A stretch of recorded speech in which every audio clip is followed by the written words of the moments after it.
अध्याय 1 तो यात्रा शुरू होती है। सिर्फ एक त्वरित स्पॉइलर, एक निश्चित देवी द्वारा बताए गए कारणों से आर्चर को शक्ति से वंचित कर दिया गया है। London, England, United kingdom. एक 17 वर्षीय लड़का शुक्रवार की ठंडी शाम को फुटपाथ से चलकर पास के एक रेस्तरां की ओर गया। उसका नाम आर्चर था, लेकिन वो आग कहलाना पसंद करता था। ठंडे मौसम के बावजूद वो बाहर घूमने के लिए रोमांचित था, क्योंकि उसकी बचपन की दोस्त अलेक्सा उसके साथ डेट करने के लिए तैयार हो गई थी। उत्साह में वो उस दिन अपने पहले प्रशिक्षण सत्र के बारे में भूल गया था। उसका प्रशिक्षक उसे सिखा रहा था कि ताकत बनाने और आगामी प्रदर्शनों के लिए तैयारी करने के लिए ग्रीक कॉपियों को कैसे इस्तेमाल किया जाए, जिसमें वे भाग लेने वाले थे। विभिन्न पार्टियों में जाने वाले लोगों से सड़कों पर हलचल थी, जिससे रात का माहौल और भी जीवंत हो गया। आर्चर ने अपने फोन की घंटी सुनी, इसलिए उसने उसे अपनी जेब से निकाला और उत्तर दिया, नमस्ते। अलेक्सा की प्रसन्न आवाज स्पीकर से गूंज उठी। तुम कहाँ हो? मैं पहले से ही यहाँ हूँ, उन्होंने जवाब दिया। मैं अपने रास्ते पर हूँ, लेकिन मुझे बस या कैब नहीं मिली, इसलिए मुझे पैदल चलना पड़ा। ओह, फिर ठीक है, कोई जल्दी नहीं, मैं पहले से ही यहाँ हूँ, जल्द ही मिलते हैं, अलेक्सा ने फोन रखने से पहले कहा। आर्चर ने अपना फोन वापस अपनी जेब में रख लिया और चलता रहा। अचानक एक अधिसूचना बीप हुई और उसने इसे जांचने के लिए अपना फोन निकाला। यह उनकी माँ मीका का संदेश था, जब आप बाहर हो तो सावधान रहें। वो अपनी माँ के चिंतित स्वभाव पर हंसा और उत्तर दिया, ठीक है माँ, मैं ठीक हो जाऊंगा, मैं जल्द ही आपसे बात करूंगा। उसने फोन वापस अपनी जैकेट की जेब में रख लिया, लेकिन उसने ध्यान नहीं दिया और किसी से टकरा गया। हवा में अचानक चीख गूंजी, हे भगवान, देखो तुम कहाँ चल रहे हो, बेवकूफ। आर्चर का दिल तेजी से धड़क रहा था जब वो आवाज के स्रोत की ओर मुड़ा। क्षमा करें, मैंने तुम्हें वहां नहीं देखा, वो लड़की के पास से आगे बढ़ने की कोशिश करते हुए हकलाया। लेकिन एक हट्टा कट्टा आदमी, जो गोरिल्ला जैसा लग रहा था, उसके सामने आ गया। आर्चर ने ऊपर देखा और आंखें घुमा ली। आप क्या चाहते हैं? उन्होंने कहा। मैं पहले ही उससे माफी मांग चुका हूँ। वो आदमी हिला नहीं, लेकिन अहंकारी स्वर में बोला, तुम मेरी लड़की के पास चले आए, दोस्त। शुक्रवार की रात को सड़क पर चलते समय बेहतर होगा कि आप अपनी आंखें खुली रखें। आर्चर को विश्वास नहीं हो रहा था कि वो क्या सुन रहा है। यह एक दुर्घटना थी। आप शिकायत क्यों कर रहे हैं? उसने उस आदमी को समझाने की उम्मीद करते हुए जवाब दिया।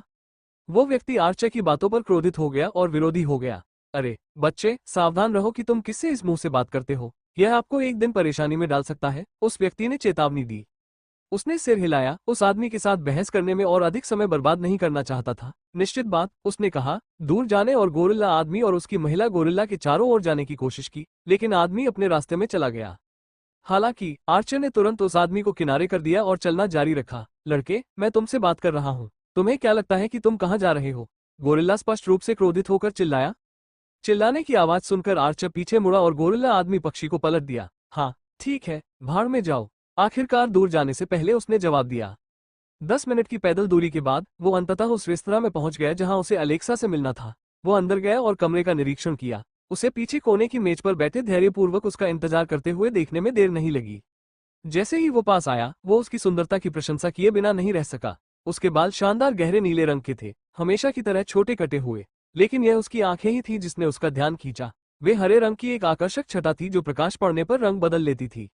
अलेक्सा अभी भी आश्चर्यजनक रूप से खूबसूरत थी। वो उससे उस दिन से प्यार करता था जब वे कई साल पहले पहली बार मिले थे। आर्चर मेज के पास पहुंचा।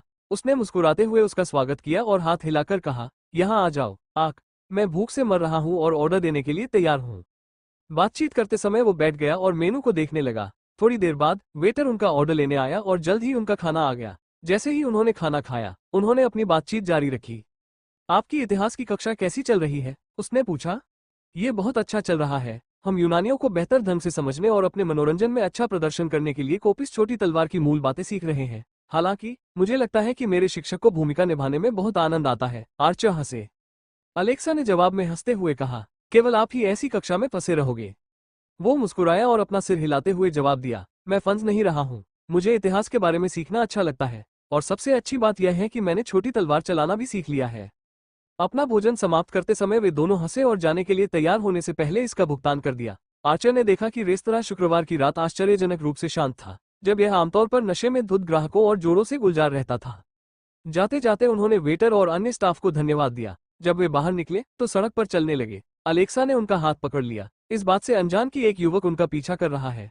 वे नदी के किनारे किनारे टहल रहे थे और नदी में चल रही नावों को निहार रहे थे, क्योंकि पास की इमारत से रोशनी पानी में झलक रही थी। आर्चर ने कई जोड़ों को एक दूसरे का हाथ पकड़कर तट पर चलते हुए देखा, और तभी उसने उसे बोलते हुए सुना, तो क्या आपका मतलब वही था जो आपने पहले कहा था, कि तुम मुझे पसंद करती हो और मेरे साथ रिश्ता बनाना चाहती हो? उसे लगा कि उसके सवाल से उसकी घबराहट बढ़ गई है, लेकिन फिर भी उसने ईमानदारी से जवाब दिया, मैं तुम्हें बहुत पसंद करता हूँ, अलेक्सा।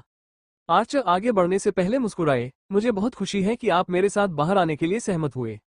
उसकी बातें सुनकर उसके चेहरे पर एक उज्ज्वल मुस्कान चमक उठी और उसने गर्मजोशी से जवाब दिया, मुझे भी ऐसा ही लगता है। आइए किसी भी चीज में जल्दबाजी न करें और जाने कि हमारी यात्रा हमें कहाँ ले जाती है। उसने उत्सुकता से सिर हिलाया, कोई जल्दी नहीं। अचानक अलेक्सा ने झुककर उसके गाल को चूम लिया, जिससे वो स्तब्ध रह गया। वो शर्माने लगा। वो किस लिए था? उसने अभी भी अपना गाल छूते हुए पूछा। वो शरारत से हंसी, मैं बस यही चाहता था कि आप इतनी जल्दी बात करना बंद कर दें।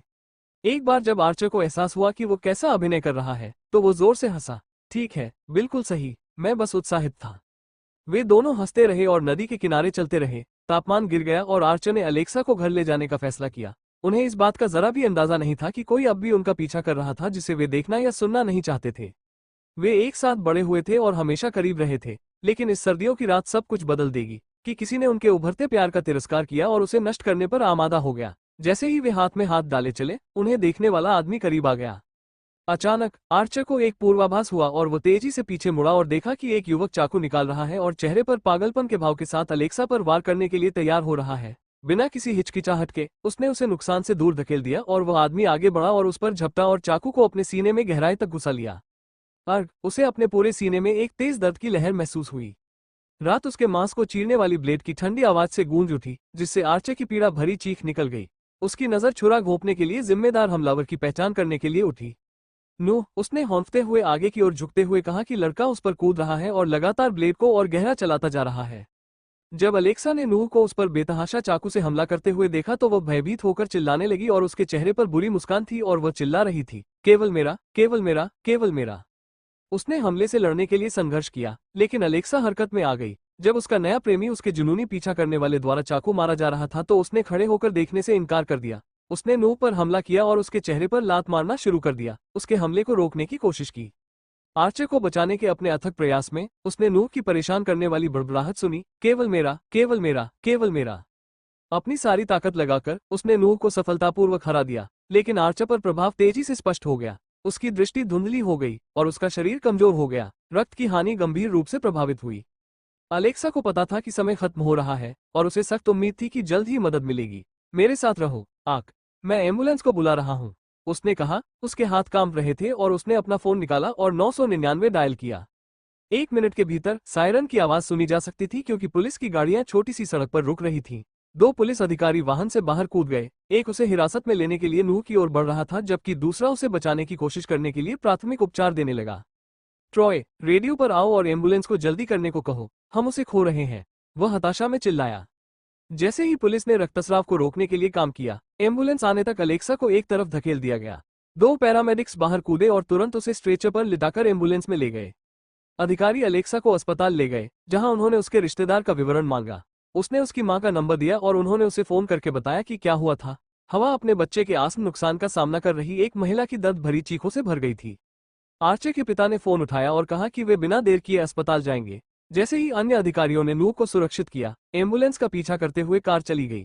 जैसे ही वे सड़क पर तेजी से आगे बढ़ रहे थे, सायरन बज रहा था। पुलिस की गाड़ी एम्बुलेंस के पीछे पीछे चल रही थी क्योंकि वो अस्पताल की ओर दौड़ रही थी।